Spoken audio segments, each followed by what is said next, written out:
You watch an English video. You catch maybe half the words. Then a native speaker talks to you in real life, and suddenly you're lost in a waterfall of sounds, barely recognizing anything except hello and thank you. You think, my vocabulary is too small, or they're speaking too fast. But what if the real problem is that you're listening to the wrong part of the language entirely? This is the hidden gap that keeps so many learners from understanding spoken English, even when they know thousands of words. We're taught to listen for words like bricks in a wall, each one separate and clear. But native speech doesn't work that way. It's more like a river. Words blend, some become tiny, others stand tall, and meaning often hides in the shape of the river, not in every individual drop. Today on Simple English Talks, we're going to completely rewire how you listen. We'll uncover the part of English that learners ignore: stress, rhythm, reduction, and melody, and show you how tuning into these features can suddenly unlock conversations that used to sound like noise. This isn't another listen more lecture. It's a practical guide to hearing English the way native speakers actually construct it. At the end of this episode, you'll know what to focus on when you listen, why your current approach might be sabotaging your comprehension, and you'll practice with real examples that train your ear to catch meaning even when words seem to disappear. You'll also collect simple daily habits that build this skill fast. So let me ask you right away. When you listen to English, do you try to catch and translate every single word? Or do you let some words wash over you and grab the main idea? Be honest in the comments. I used to try to catch every word, and it was exhausting. And if you want to finally understand fast, natural English, hit subscribe on Simple English Talks. Now, let's dive into Section 1, the dictionary words trap, and why your brain is working too hard for the wrong prize. Most learners, especially in school, are taught to listen for distinct words. You listen as if the sentence were a series of blocks. I will go to the store. But native speakers rarely produce those blocks cleanly. They say something like, I'll gotta the store. Will go to becomes gotta or goda. If your brain is hunting for the crisp, full forms you memorized, it will miss them entirely. This isn't sloppiness, it's just the physics of natural speech. Linguists call this connected speech. It includes linking, where words join together. Turn off becomes turn off. Reduction, where unstressed vowels become the tiny, lazy sound, the schwa. And assimilation, where sounds change to be more like their neighbors. Good boy often sounds like goob boy. These aren't optional extras. They're fundamental to how English is spoken by natives everywhere. Let's do a quick experiment. I'll say a sentence first, in careful, dictionary pronunciation, then in natural connected speech. What are you going to do? Dictionary. What are you going to do? Natural. What are you gonna do? Hear the difference? The first version has 6 clear words. The second is a blur of sound. If your ear is trained on version 1, version 2 sounds like a foreign language. Yet version 2 is what you'll hear 90% of the time. The mistake is treating every word as equally important. In English, some words are content words, nouns, main verbs, adjectives, that carry the core meaning. Others are function words, articles, prepositions, auxiliary verbs, that mostly provide grammatical structure. Native speakers de-emphasize function words severely. I'm going to the shop becomes I'm going to shop. The words going, shop, carry the message. The rest is barely whispered. Let's practice this. I'll say a sentence with clear content words, but reduced function words. Focus only on the stressed, clear words. She would have told him if he'd asked. The natural sound. She'd have told him if he'd asked. Did you catch told and asked? That's the core. Somebody told under condition of asking. Practice now. Listen to my sentence again, and try to just grab the loudest, clearest words. She'd have told him if he'd asked. Pause and repeat that sentence yourself, mirroring the reductions. Here's another. I don't know what he's talking about. Natural. I don't know what he's talking about. The key words. No. Talking about. The rest is soft. Say that out loud. I don't know what he's talking about. Now try. Could you pass me the water? Natural. Can you pass me the water? Your turn. Feel how your mouth relaxes on the function words. This isn't lazy. It's efficient. So section 1 takeaway. If you're listening for full, separate dictionary words, you're listening to the wrong part of English. The real language lives in connected, reduced speech, with a few stressed content words carrying the message. Shift your focus from catching every word to catching the melody and the stressed peaks. That's the first step to understanding fast speech. Now, section 2. The secret code of stress and rhythm. English is a stress-timed language, which means the time between stressed syllables is roughly equal, regardless of how many unstressed syllables are squeezed in between. This rhythmic pattern is the heartbeat of spoken English, and if you don't tune into it, you'll always feel offbeat. Let's compare two sentences with the same number of syllables but different stress patterns. The cat sat on the mat. That's a simple, rhythmic sentence. But now, the animals have escaped from the animal's fur. Hear how the unstressed syllables rush to fit between the beats? The is quick, animals has one stress, have is tiny, escaped is big, etc. Learners often try to pronounce each syllable evenly, which sounds robotic and also makes it hard to understand natural speech because your brain expects that even rhythm. The stress pattern can even change the meaning. Consider the phrase, I didn't say he stole the money. If I stress I, it means someone else said it, not me. If I stress he, it means someone else stole it. Stress stole, he didn't steal it, he might have borrowed it. Stress money, he stole something else, all from the same words. Meaning is carried on the stress. If you're only listening for vocabulary, you miss these nuances entirely. Let's practice stress shifting. I'll say the sentence, I didn't give her the book, with a different stress each time. You tell me the hidden meaning. I didn't give her the book. Maybe I lent it. I didn't give her the book. I gave it to someone else. I didn't give her the book. I gave her something else. Pause and repeat each version, exaggerating the stress. Feel how the meaning shifts. This is the right part of listening. Chunking is another crucial listening skill. Native speakers don't speak in single words, they speak in thought groups or phrases. I was wondering if you could give me a hand with this box. There are natural pauses between these chunks. If you try to listen word by word, you'll miss the grouping and the meaning gets scrambled. Listen for the gaps between ideas, not between words. Let's chunk. I'll say a long sentence and you clap or tap at each natural break. When I got home last night, I realized I'd left my keys at the office. Try it now. Listen and mentally mark the slashes. When I got home last night, I realized I'd left my keys at the office. Say it aloud, pausing at the slashes. Now try. If you don't mind, I'll just grab my coat and we can head out. Your turn. This grouping instantly makes fast speech easier to process. So, Section 2 summary. Stop listening word by word and start listening for stress, rhythm, and chunks. The stressed words are the meaning peaks. The rhythm groups ideas together. Understanding that stress can shift meaning opens a whole new layer of comprehension.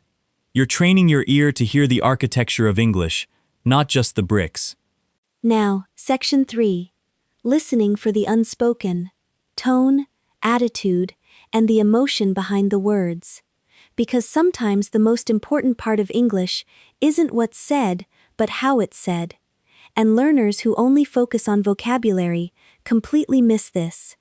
Intonation is the rise and fall of your voice. It can change a statement into a question, express surprise, doubt, sarcasm, or warmth. A flat "that's great" with falling intonation can sound dismissive, but "that's great" with a high rise on "great" is genuine. Sarcasm often uses a drawn-out, exaggerated tone. Oh, that's just perfect. If you only process the words, you'll misunderstand the speaker's real message. Let's listen to some tone contrasts. I'll say, "You're coming, right?" with two different intonations. 1. Genuinely asking for confirmation. "You're coming, right?" with a rising, hopeful tone. 2. Doubtful, almost challenging. "You're coming, right?" with a flatter, harder tone. Hear the difference? The words are identical. The meaning is entirely in the music. Practice saying those two versions now. Feel how your attitude changes the tune. The polite rise is a key feature. In British and often international English, a request with a rising tone sounds kinder. "Could you pass me the salt?" with a slight rise on salt is courteous. A flat or falling tone can sound like an order. Listen to the melody of polite requests in movies or shows. That rising lilt is a signal of respect. Train your ear to hear it, and you'll better understand the speaker's relationship to you. Another hidden element, the pause. A pause before answering can mean hesitation, disagreement, or just thinking. But if you interpret silence as, "I don't understand," you might jump in unnecessarily. Native speakers often pause before a delicate answer. Learning to hear that pause as meaningful, "They're considering my question carefully," stops you from panicking and interrupting. Listening is also about the spaces. Let's practice interpreting tone and pause. I'll say a short dialogue with ambiguous words but clear emotion. A. Are you busy tonight? B. I'm not sure. The is a pause. What does B's pause suggest? Probably reluctance or an unspoken no. If B said, "I'm not sure," quickly and brightly, it's genuine uncertainty.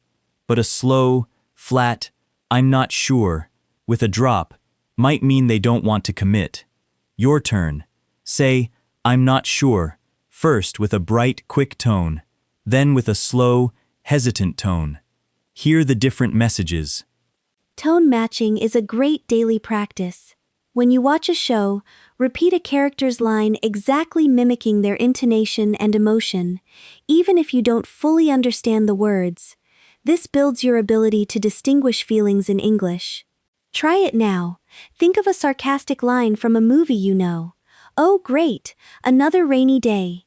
Say it with that heavy eye-roll tone. Good. Now a genuine compliment. "That's so kind of you. Thank you." Make it warm and rising. Section 3 takeaway. The right part of English includes tone, intonation, and pauses.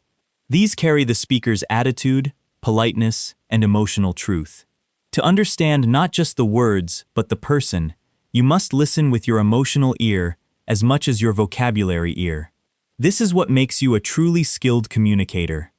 Now, the common mistakes that keep you listening to the wrong part, even when you know better. I've made every one of these, and they're sneaky. Mistake 1. Translating everything in real time. You hear a sentence, mentally convert each word to your native language, and then try to understand. This is too slow for connected speech, and you'll miss the next sentence while processing. Instead, aim to grasp the main image or feeling directly, without translating. She's gonna head out. Picture a person leaving. Don't dissect it. Mistake 2. Only listening to slow, clear materials. If you only ever practice with ESL podcasts that speak word by word, your ear never adapts to real-world reductions. You need a mix. Some slow, some fast, some messy. Gradually increase the challenge. Listen to a native YouTuber at 0.75 DGS speed first, then normal. But don't stay in the safe, slow bubble forever. Mistake 3. Focusing on the accent rather than the message. Some learners obsess over whether it's British, American, or Australian, and if they hear an unfamiliar accent, they blame the accent for their confusion. While accents vary, the core stress and reduction patterns are similar. Train your ear to find the stressed words regardless of accent, and you'll adapt faster. Mistake 4. Not practicing active listening with a task. Passive listening, just having English on in the background, is better than nothing, but active listening, where you pause and ask, "What was the main stress?" What emotion, what chunk came before the pause, rewires your brain. Spend 5 minutes of active listening for every 20 minutes of passive. Let's fix a common misperception. You hear, "Jeet yet?" and you panic. Don't. Recognize the reduction, "Did you eat yet?" Now, practice the reduced form yourself. Say, "Jeet yet?" casually, as if to a friend. Then say the full form. See how knowing reductions makes you a better listener and speaker. That's the fix. Another fix. If you miss something, don't freeze. Use a clarification phrase that buys you processing time. Sorry, could you say that again? I got the meeting at 3 part, but what was before? That's showing you listened for the stressed words. It's impressive and effective. Summary of mistakes. Stop real-time translating. Mix your listening diet. Focus on stress patterns, not accent. Practice active, task-based listening. This shifts you from passive hearer to active, strategic listener. Time for interactive practice. I'll give you listening challenges that target the right part of English. Respond out loud or mentally. Challenge 1. I'll say a reduced sentence. Identify the 2 stressed content words. I've been thinking 'bout moving to Spain. The stressed words are thinkin' and Spain. Say the sentence yourself, stressing those 2 words and reducing the rest. I've been thinking 'bout moving to Spain. Great. Challenge 2. Intonation shift. I'll say you're going to the party, with a question intonation, rising at the end. Then with a statement intonation, falling. Listen, question. You're going to the party, rise. Statement. You're going to the party, fall. Now you say both. Hear the difference in your own voice. Which one would you use if you were surprised? The rising one, right. Challenge 3. Chunking. I'll say a sentence without pauses. You add the natural breaks. If you see her, tell her I said hi. Chunked. If you see her, tell her I said hi. Now try, I think we should wait until the rain stops before we leave. Pause and break it. I think we should wait until the rain stops before we leave. Say it chunk by chunk. Challenge 4. Emotion detection. I'll say, that's really helpful. First, in a genuine grateful tone. Second, in a sarcastic, disappointed tone. Which is which? Now you say them. Notice how the pitch and speed change. Write in the comments the most common sarcastic phrase you've heard and how the tone changed its meaning. Challenge 5. Reduction buildup. Start with the full phrase, I am going to go to the store. Then reduce step by step. I'm going to go to the store. I'm gonna go to the store. I'm gonna go to the store. Say the full chain out loud. Feel the reduction in your mouth. This is ear training and mouth training together. The core insight today is that English listening isn't about hearing every word, it's about catching the peaks of meaning in a sea of sound. When you shift your attention to stress, rhythm, chunking, and tone, conversations that once overwhelmed you start to feel manageable and even musical. We've traveled from a place of frustration to a new way of hearing. Let's recap the journey. In Section 1, we broke the myth of listening for separate dictionary words and learned that English speech reduces and links, with content words acting as islands of clarity. You practiced hearing the melody, not the muddle. In Section 2, we explored stress, rhythm, and chunking. You saw how meaning rides on stressed words and how grouping phrases into chunks makes fast speech understandable. You even learned to shift stress to change meaning. In Section 3, we uncovered the hidden channel, tone, intonation, and pauses that carry emotion and politeness. You now know that true listening means hearing the speaker's attitude, not just their vocabulary. We then identified the classic mistakes: real-time translation, listening only to slow speech, blaming accent, and passive listening. You have practical fixes for all of them. So here's my final question. What's one listening habit from today that you'll practice this week? Will you focus on catching only the stressed words? Will you listen for chunking? Will you try to identify sarcasm by tone alone? Choose one small experiment. Share your experiment plan in the comments, and please like and share this episode with someone who struggles to understand native English. It might just change their entire approach. Subscribe to Simple English Talks for more real-world communication skills. You have the tools to hear English in a completely new way. Listen for the music, not the noise. Catch the peaks, not every pebble. And remember, understanding isn't about perfection, it's about connection. Thank you for lending us your ears today. Go and listen to English differently, and watch how the world opens up. See you next time on Simple English Talks.